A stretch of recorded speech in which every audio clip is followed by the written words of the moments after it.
айтып отыр. Енді мына 1711 жылы Қарақұм құрылтай болған біздің Арал жақта. Жезқазған мен Аралдың ортасында. Сол тарихта Қаракесек құрылтайы деп аталған. Қаракесек құрылтайы. Сонда ол біздің ұлан атқатаның атымен атап тұрған.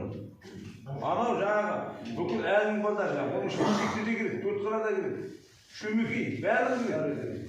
Соны депутат айырылмай қалады кейде. Әлінің үлкені де Қаракесек, кішісі де Қаракесек деп отырғаны сол. Кішісі біз ұлан атқатаны. Үлкені үлкен Қаракесек. Енді осы арада Қаракесек атамыз туралы айтып берейік. Қаракесек атамыз 120 жасаған дейді. Қарасақал емдесінің шежіресінде жазылған. Сонда 120 жасағанда ол кезде 13-те отау үйілді дейді. 13-те үйлендірген бала 30-ға дейін немерелі болады деген.